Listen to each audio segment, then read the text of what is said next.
Thank you. I'm extremely privileged and honored to be and share with you my experiences on how e-democracy works in practice. And at the same time, I feel that I'm extremely in a hard position here because so much has been said about e-democracy already in those excellent speeches before me. But I try to find some new perspectives and angles to that, and besides, Bess used also some slides which I was going to use, so I tried to be really flexible and change while doing my presentation and really find some new additions. And I, of course, got so many reflections, and I would like to react also to previous presentations. So I tried to do this while I'm doing my presentation. And one other thing I would like to mention that we are doing this together with my colleagues. So I'm the first speaker and talking about e-democracy, but this will be followed by my dear colleague Raul, who is talking about cybersecurity.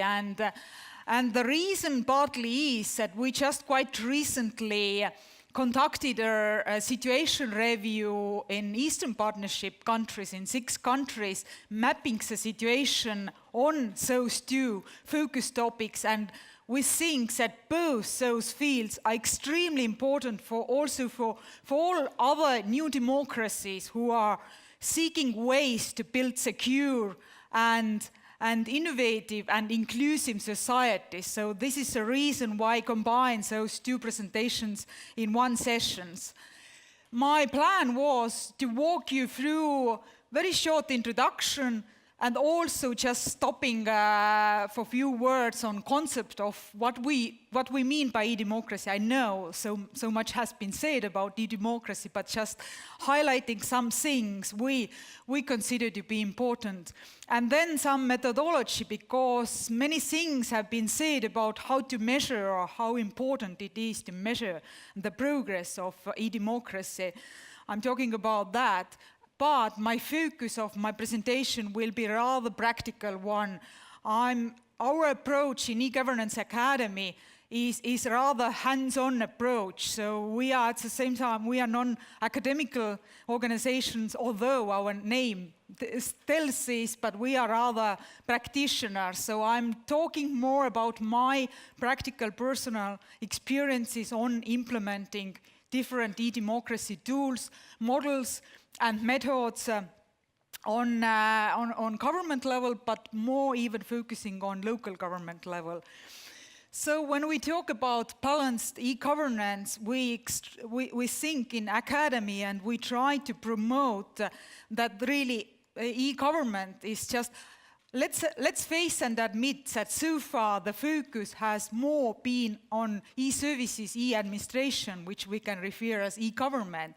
But we really have to stress that, equally important is, if not more important, is really focus on e-democracy, because it's just a balance what matters, and all e-services, e-administration should be amplified or should be stressed, and the focus is always should be on citizens on whom we are implementing one or other system or model. By e-democracy, we are looking at e-democracy through prism of through this graph. It is nothing new. This division of stages is, you know this, that this is e-information, e-consultation, and e-participation. It's easy than that. I would just like to mention that it is, of course, e-democracy is not to be considered as thing per se, but it's just to amplify the traditional democratic processes. So by e-information, we should focus on new tools to enable better and targeted communication to citizens. By e-consultation, we mean to give more means to citizens to give direct feedback back. And e-participation is, of course, more sophisticated level. And I can't say that we in Estonia, we have achieved this level that e-participation is very challenging. It means by that we really mean those crowdsourcing methods of crowdsourcing ideas, legislation from citizens. It is extremely important really to measure, to understand if those models, new tools we are implementing, are they effective? Are they impactful? What has been the impact? So while doing the situation review in these Eastern Partnership countries, but not only that, always when also working with other countries and regions, we are always thinking mostly on 4 different aspects how to measure or what to look at when we talk about measuring e-democracy. This is e-readiness because it has been mentioned here also that context matters really, where this technology is implemented. Wolfgang referred to the threats that if in undemocratic environment, if you implement technology, you can even cause more damage. But we have to consider also, when we talk about new democracies, that political culture develops much more slower than institutional democracy. So context matters also. We need to look at different national and international surveys.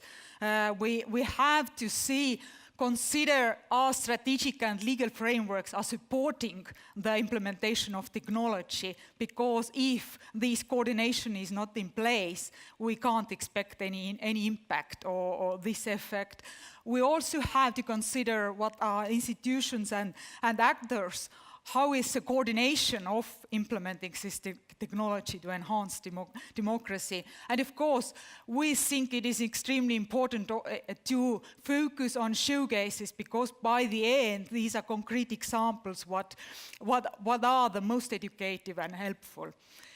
So while doing our studies and reviews, we identified the following barriers, and this is referring also, again, this recent study, but we have discovered those same barriers actually everywhere, not just new democracies, but elsewhere. This is lack of comprehensive national surveys on e-governance and e-readiness. Again, context matters. Usually international rankings, be it UN or other, they are just giving you numbers, but we rather prefer to go beyond numbers. Like when we do our e-democracy studies, we interview civil society representatives, we interview journalists, we interview government officials to understand if the numbers show that one or another country, there are so many e-participation portals, we really ask if somebody uses them or they are just numbers. Open data is sleeping beauty. It's just one phrase I so much love, because one of our respondents once said that it is extremely important to raise the awareness of existing e-tools, because other way, we can have wonderful open data sources, but if nobody knows about them or doesn't have enough skills to use them, this is sleeping beauty. And of course, poor cooperation and coordination. If we talk about harmonized development of information society in countries, then in many cases there is lack of coordination between different ministries, like Ministry of Economical Affairs and Education in many cases. Who is responsible for development of civic education? Usually the ball is falling between those ministries, so lack of coordination. And what are triggers of e-democracy? And my examples will be focusing mostly on those, or giving concrete examples how one or another principle has been implemented. OGP, I'm sure that you are familiar with this Open Government Partnership Global Initiative. we have realized that this has been really a booster or a kick-off starter of e-democracy in many countries, really, because it gives this very good framework, really, and also helps to coordinate locally and nationally this e-democracy implementation or technology implementation for enhancement of democracy. Then one key issue is really that only technology doesn't do the trick. So usually the most successful e-democracy initiatives are still those who combine wisely offline and online tools. And of course, the procedure is more important, what has been already stressed here before. And we realized even sometimes if we focus in our studies on central level, we end up realizing that actually local level is what matters citizens, especially in Europe, where in Estonia, where local municipalities are quite strong, autonomous on providing services, but not just that. The most decisions are made there, which directly affect citizens.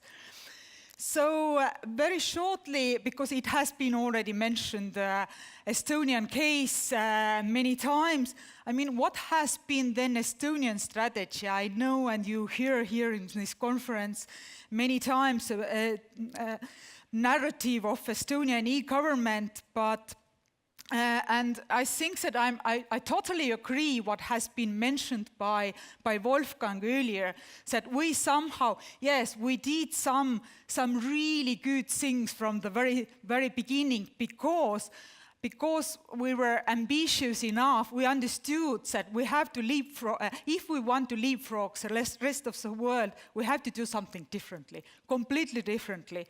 And technology was, of course, one of the key issues doing this change. But at the same time, focus was too much, and I allow myself to be critical because I'm coming from civil society, that at the same time the focus was too much really on this e-administration, e-government. So we kind of created, I call it consumer democracy, consumer e-democracy.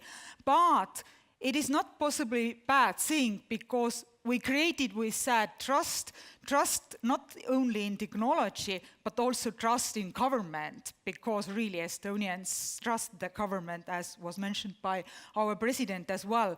So we did some very important and good steps also towards e-democracy from the very beginning. And I call this nudging. I mean, you might have heard about this theory that business sector usually does, to force, not force, it's a softer word, to make this pressure for citizens to act the way which is considered better for the companies, but also better for the citizens. And governments are doing this as well, thinking that this is better for the government, but it should be better also for the citizens. Estonian way was definitely nudging citizens to use heavily ICT, to use e-services, start using ID card as access to e-services, but also e-democracy. And those 3 milestones have been really important, especially for e-democracy. Tiger Leap meant all schools were connected to free internet and established free computer classes. If you think on this year, 1997, we were still a very poor country. Roofs of the schools were leaking, and the teacher's salary was $10 per month. But consensusly, society decided that let's invest on that. Let's create this. And the other 2 major milestones were to create, to rise literacy, digital skills of citizens, also elderly people, more vulnerable people. So I think that these were the main steps really to guarantee or to achieve this access, literacy, and also transparency is, of course, one very important element of e-democracy or democracy. in terms of transparency in Estonia, one could, and also at that time, quite revolutionary thing was to adopt 2001 already Public Information Act, which required all public institutions to launch websites, to publish a lot of information. So these things were really, I think, important if we talk about this Estonian e-democracy narrative. E-voting, I must say that I have kind of contradictory feelings towards e-voting. I know this is one of flagship things of Estonian e-governance and e-democracy, and it is a wonderful tool, don't get me wrong, because especially as President was mentioning, that with mobile citizens, I mean, we have more and more youngsters or other people who are traveling and who still want to be Estonians and fulfill their duty. At the same time, if we look at the numbers, number of e-voters is rising, the general turnout is always the same. So it really seems to be affecting still those people who are active anyway.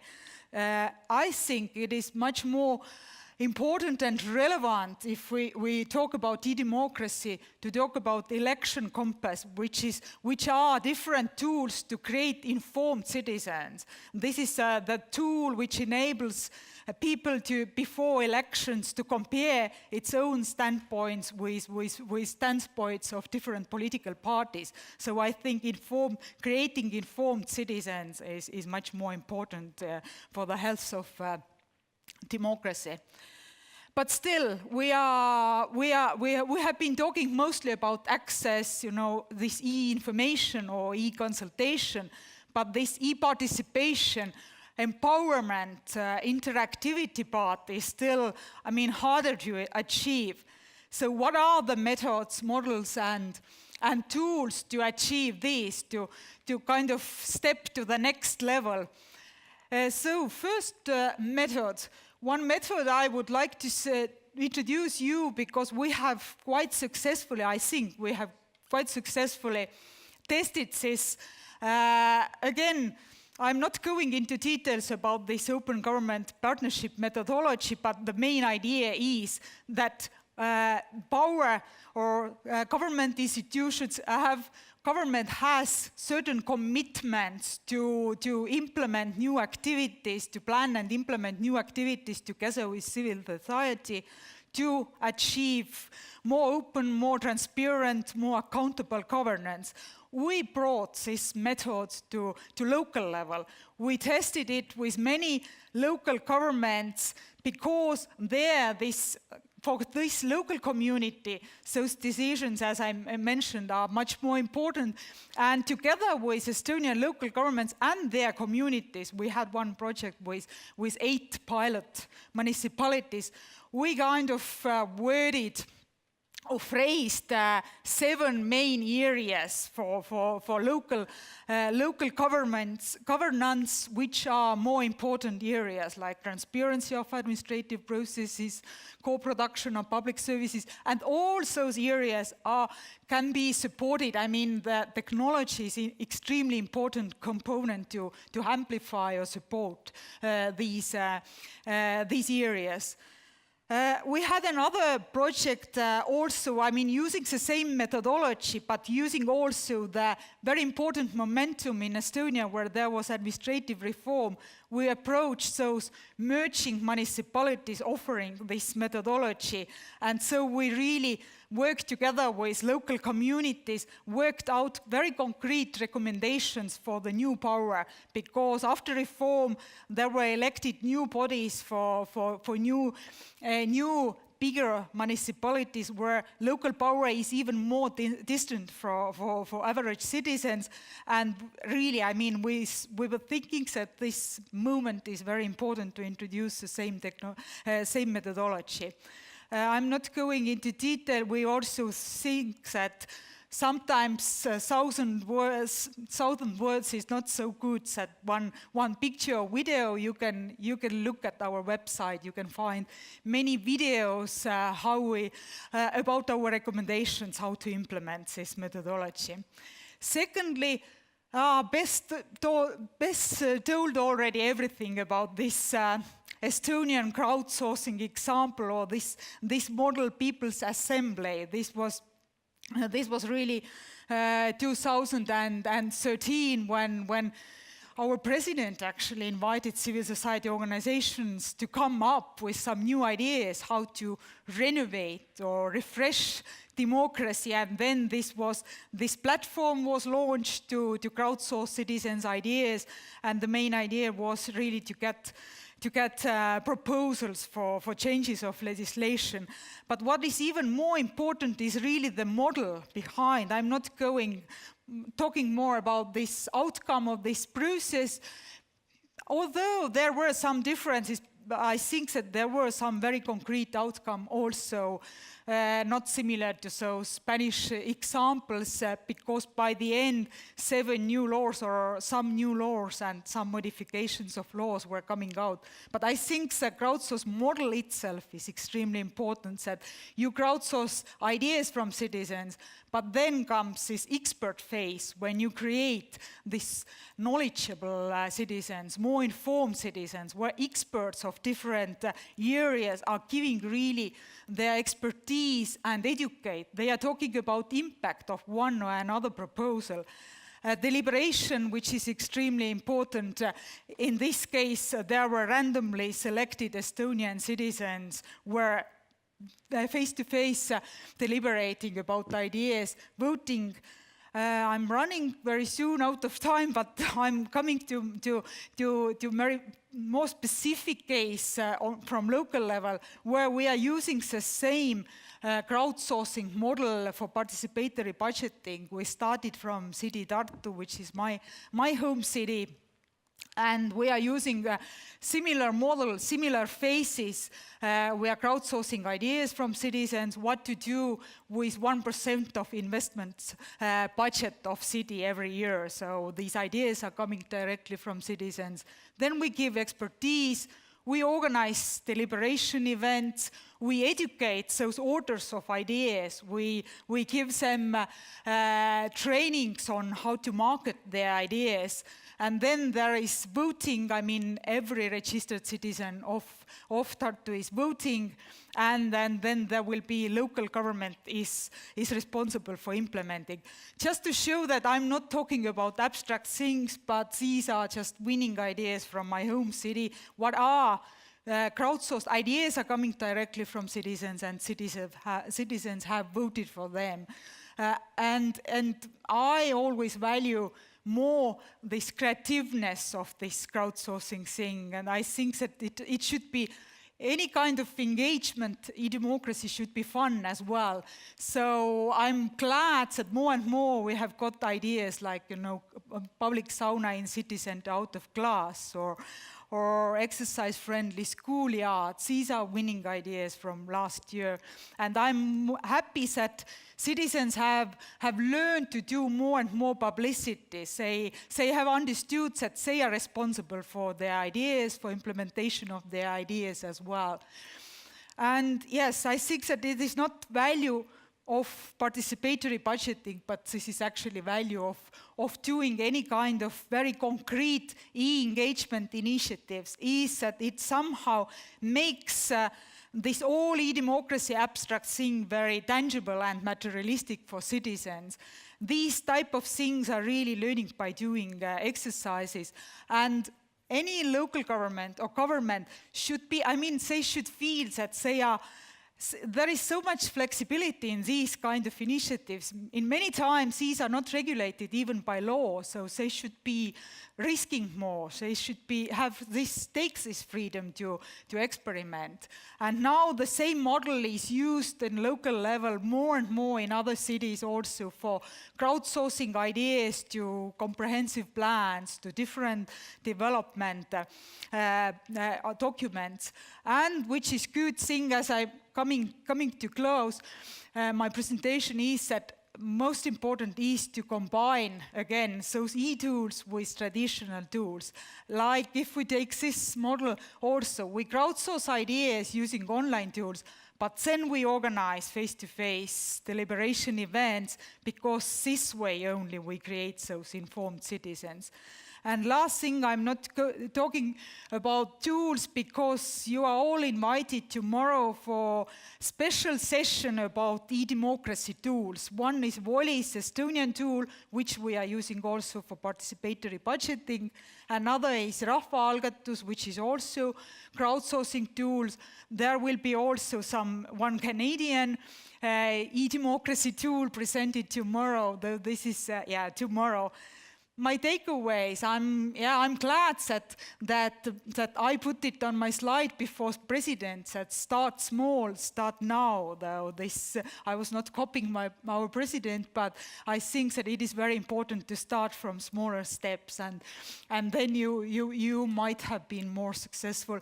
Critics are your healers. If you are government, you might be shocked in the beginnings that you are getting so much critics, but it's just demanding citizens are your healers and engage when needed.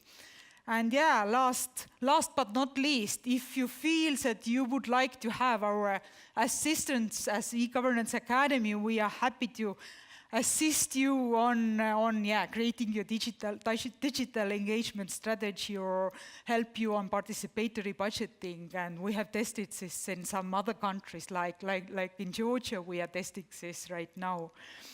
So thank you for your attention, and I don't know if we have time for questions. No, we should move along, unfortunately. Thank you very much. Round of applause for Kristina. Thank you. Thank you.